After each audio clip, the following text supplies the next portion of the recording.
Hello, this is Dr. Mike again, and we are discussing today chapter 15. And in chapter 15, we've been talking about later life, older life. And we want to talk today about social aspects of the later life that include psychosocial, retirement, relationships, and societal influences, and how those affect older folks. As we said last time, that we're expecting a 50% increase in the number of people over 80 by the year 2030. That's a huge increase. We're already halfway there. That was started counting in 2020 or 2010, I think, and then we're almost halfway there. So those are huge numbers, and that puts a strain on almost all financial kind of things that we deal with elderly people, from Social Security to housing. And so having places to put people or for them to go if they're not able to stay in place and function in place is becoming a bigger and bigger issue, which doesn't seem to be of great import to our politicians, but it certainly is to us, those of us that are getting older. I'm 66 and I'm still in the younger, older group, but that day will come. So it's really interesting that we have these issues today, and because mainly the baby boomers that are retiring now, those born in the 1950s, are living longer than any other age group, and we can expect, we have a greater longevity expectancy, as we've said throughout this course. We're expected to live longer, and of course, most of us want to live to be 120. I'd like to. I want to be 100 at least, but most of us are living into our 80s and 90s, and so it's important that we have these thoughts and provisions, and for us to have think about that. These things will particularly be helpful to you in your career, and of course to you as well as you get older, or as you deal with parents and family members that get into that need. So let's go to the slides, and we'll look at some things that we're going to direct our thinking for this presentation. End of the chapter, you ought to be able to summarize the major approaches to psychosocial aging. We'll talk about Erikson's model again of integrity versus despair in later adulthood, which is really quite interesting. We will describe the patterns of work and retirement in later adulthood, relationship patterns in later adulthood, and then describe the social consequences and the limitations as we excuse me, as we get to the later part of a person's life. So the theories of psychosocial aging, we've talked about theories before. Remember, we use models in psychology because we don't have physical structures to put our hands on, to operate on, to look at. So we use these models that we have, and we want to talk about social involvement, successful aging. What is successful aging? What is the competence environmental press model, and how do we look at that? What is the preventive and corrective proactivity model that we think about? So the goal of healthy aging takes a multidimensional view, and says that the aging in the world presents a challenge for improving the kind of lives that older adults live. Most older adults don't live, exceptionally happy lives at the end. And so we'll talk about that as well. It prioritizes wellness and healthy lifestyles, and the mechanisms in the model are for selection, optimization, compensation, processes that change the course of development. So the focus is on healthy aging, which is growing old by trying to avoid disease, being engaged in life, maintaining high cognitive and physical functioning and competence as we move forward. And those are all important points to think about. So the competence environmental press model basically looks at these terminologies. Competence is the upper limit of physical health and ego strength. It involves sensory, perceptive, motor, and cognitive skills. So you want people to be at their highest form of living, physical health and strength and all those things. The environmental press is the physical, the interpersonal, the social demands of the environment on a person, and they certainly do make demands, things you have to do, people you have to meet, places you have to go. And then the adaptation level is the point at which the press level is average for a particular level of competence. So that we're looking at pretty much averages maximum performance and performance comfort of an 80-year-old or better in what they are able to do. So being proactive is choosing new behaviors, trying to get people to change behaviors, which is very, very difficult. We've talked about change before. And then being docile, which we find in many cases with older people, is just allowing the situation to dictate your options instead of you trying to make a difference. And so results often people in low competence when they get to that stage, they just let things be done to them. They're no longer acting on their own. So this model explains how life stressors and the lack of congruity in person-environment interactions result in poor life outcomes. There are preventive things that could be done to avoid stressors and increase social resources. And then there have to be corrective adaptations. Sometimes you have to forcefully, someone could move, say, for instance, into an assisted living situation long before they do, and be around people, have food prepared for them, get the help they need. And the stress that came from those years of trying to forcefully live by themselves has a negative effect on their health and results in their, of course, not living as long. And so then when someone has to step in and make corrective measures, it's really hard. Older adults tend to wait to that point. They wait for corrective measures to have to be made. Someone has to step in and say, no, you can't live by yourself. So according to the PCP model, temporal and spatial context, all this is related to, exposure to negative life outcomes and the things that, that come with aging, that if you don't deal with it, it will deal with you, for lack of a better term.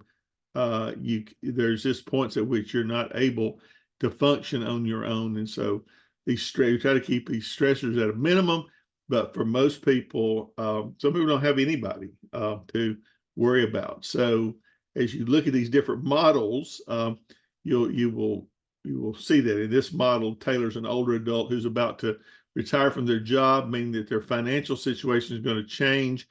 What are some preventive adaptations that Taylor could make in his scenario? What are some of the corrective adaptations they can make in this scenario? And what do you think he'd be most likely to make, and why? Well, number one, he could be sure that he has no debt when he retires. His house is paid off and he has a place to stay. That would definitely be a reduced stress model. Maybe he needs to sell what he has and move to something that's much more adaptable to his older years. For instance, we have lots and lots of senior citizens that live in 2- and 3-story homes, up and down steps, which are a stressor, which are terrible for long-term injuries, falls, breaking hips, and things falling down steps. They could downsize and not have a 33,000 square foot home to clean. They could move into a condo. They could move into something that had elevators and all those things in the condo where they didn't have to climb steps. That's exactly what I did when I moved here to North Carolina. I bought a condo. It was on the second floor, didn't particularly want on the bottom floor, but it had an elevator. And so that's been a lifesaver. I don't have any steps to climb. And so I was making progress toward that. This kind of also has widened doorways. So if you ever had to have a walker or wheelchair to get into the bathrooms or get around, you can do that and have, bathroom plumbing set up. I put in 2 walk-in showers.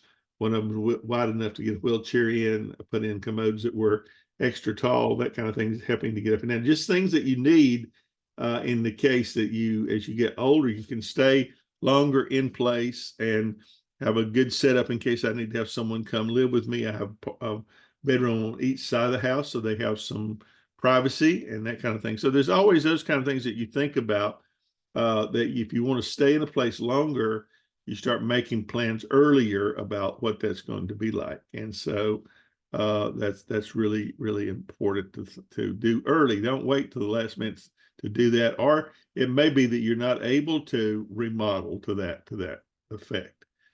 So Erickson talks about his 8th stage of integrity versus despair. This life review that you go through in the early and late old stage. Reflect on experiences, thinking about lifetime events. They can promote either integrity or despair. Integrity is judging your life to have been meaningful and productive. You accept yourself, you accept what's happened, the results, and that's one of integrity. You've lived a life of integrity. Otherwise, one of despair, you're thinking about this, this just meaningless. You've lived your life and not accomplished anything. So there's two sides of that story, and it's interesting to work with older people and listen to many of the things that have happened to them. I'll never forget in 1980 something, I was teaching high school in a Christian high school, and my doctor called me one day, and our pastor was out of town, and he said, "Mike, I have a lady that died in her 60s," and said she was an alcoholic, and they don't have a church affiliation, and the pastor's not here. Would you consider doing her funeral? I said I would. So I went to the house to visit that evening, and she died on Monday morning. This was Tuesday evening, and Tuesday afternoon, not one person had been in that house. There was the husband, her teenage son who was out of his mind on drugs, and her. And of course, she had passed away. Not one friend, not one neighbor, not one family member had come into that house to bring food, which is kind of the way Southerners do things. I went to the funeral home that evening with that husband and that son. Not one person came to the funeral home to visit her. And we went to the cemetery the next day. The pallbearers were the undertakers, and I preached the funeral to the husband and the son. So, that to me is what we talk about when we talk about despair. You live 62 years on the earth, and you don't even have anyone that can show up to your funeral. That's really is sad. There's something, and there's a lot of people that despair over missed opportunities.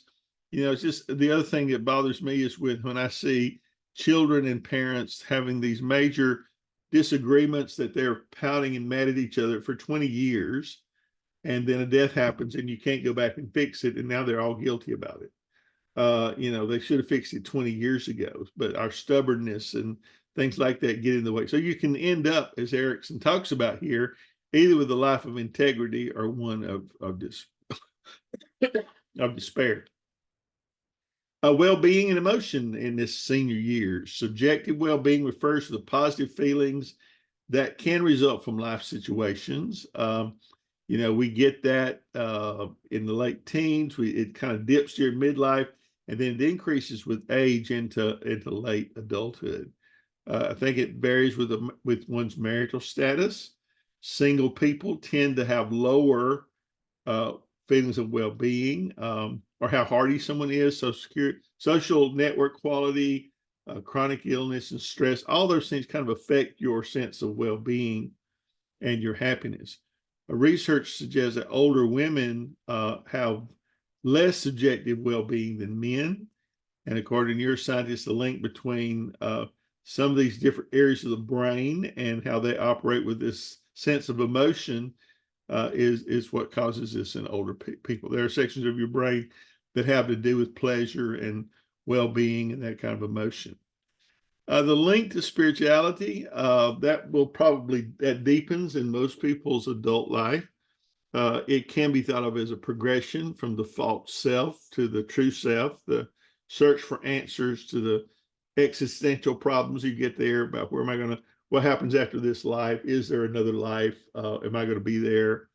And spiritual support is really, really helpful in older people. Pastoral care, faith in God, a church that cares and wants to do its best to help their parishioners, or participation in religious services. It means a lot, and there may be something that you'll encounter if you're doing home health care, how much just being able to go to church and worship means to an older person, and many of them have done it for years, and then they miss it. One of the great things about the modern technologies is that you're now able to join most church worships on Facebook or somewhere on the internet, so they don't feel quite so disconnected, but it still doesn't kind of replace the act of being there. So this positive energy that comes from that is very helpful.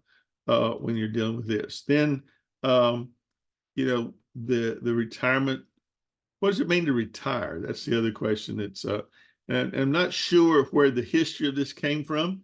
Retirement's not something that was known back in our history, but it's really taken over a big part of our life. Everybody works now, looking forward to retiring. I noticed that in the political discussion this week, one of the candidates mentioned extending the mandatory retirement age from 65 to 70 and how that would help shore up Social Security. Most people didn't receive that well.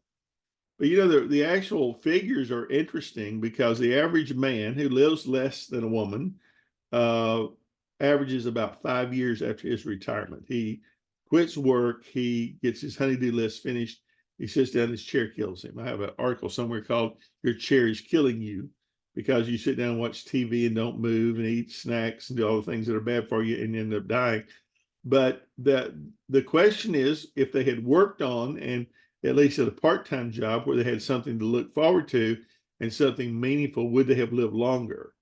And I think that's what the statistics bear out, that if you stay engaged, work is a way to keep you engaged in life. And when you just quit and sit down, most people always plan what we're going to do when we retire and all this stuff. And it doesn't always work out that way. I'll never forget, again, as a pastor, I had a gentleman and his wife who had no children. They had worked all of their life in the cotton mill. They had saved every penny. And when they retired, they were going to have this whole list of things they were going to do. And right before their retirement age, one Sunday afternoon, they were sitting on the front porch, and the lady said, "I think I'm going to go lie down across the bed. I don't feel real well." And he went in and found her dead a few minutes later. And I'll never forget his words. Went to the funeral home. He said, "Mike, let me tell you something." He said, you save a little, you spend a little, but you enjoy it as you go, because you never promised of tomorrow, because now I have all this money and we had all these plans and I have nobody to do it with. And that's really kind of how it is. Retirement, you should be doing that. You should be enjoying your life as you move through life, because you're not promised that you will ever reach this age, or you'll have the health to go do something or anything else. So, retirement means a lot of different things. So why do people retire? Most retire when they feel like they're financially secure. That is a moving target. Some retire when physical health problems kind of interfere, and retirement is influenced by occupational history, goal expectations, the desire to travel, to do things, to be with your grandchildren. All kinds of things are there for you to think about. So what are the gender and ethnic differences comparing men to women? Men enter the workforce, or women enter the workforce later, have more interruptions in their work history, and they generally have less retirement income. They spend less time planning for retirement. They're unlikely to continue working part-time after retirement. Men will do it a lot of times. And a little bit of research has studied ethnic differences in retirement. African American and Latina older adults are likely to continue working beyond 65, and that's mainly for financial reasons. Adjusting to retirement is a big deal. You have a high sense of personal control, internal motivation, good physical health, financial security, social support, feelings, good feelings about retirement. Men have positive resources in later life and endorse non-traditional kind of gender roles to do that. But they, unless it takes a while to adjust. Being employed most of your life, you're going to have to take some time to readjust your thinking. So the, friends and family in later life, and in some cases that becomes a big part of who you are. That your friends play a bigger role because you have a social group now, and the time and hopefully the money to go out and do things that you didn't do all the years you were working. So it offers this protective cushion for people. They can increase their mental health, their well-being. I've noticed in the community, I live in a retirement community. I'm not retired. I look out the window and watch people play golf, but they have all these postings about playing cards, and women have groups and men have golf games and things of that nature. So they have lots of things here to keep them busy. We have pools, heated pools, all this stuff. So friendships and, those that have siblings, those all become a part of your support group and help you get beyond your age. And of course, you're in that age where you start losing your brothers and sisters. I see in the newspaper all the time the number of people who die who have no siblings left. And, there's all kind of things that go into that feeling of start losing your family. But as for me, I'm in that same ballpark, and though I'm not that old yet. At 66, I don't have but two brothers left. Everybody else is gone. So I really feel that. I'm feeling that 50s kind of don't want to be alone forever kind of a deal. So it's a very, very real thing for me. Marriage and same-sex partnerships, caring for a partner, you may be faced with doing that. Very stressful. Took care of my mother for 13 years with Alzheimer's, so I know very much how that is. And you don't get compensation for that. You don't get paid for that. You do it because you love someone. So you may very well in this age group end up doing that very thing. So there's lots of things finally in the social area to be thought about. The frailty of being older, having physical disabilities, you're sick, you have cognitive, psychological disorders that require daily assistance.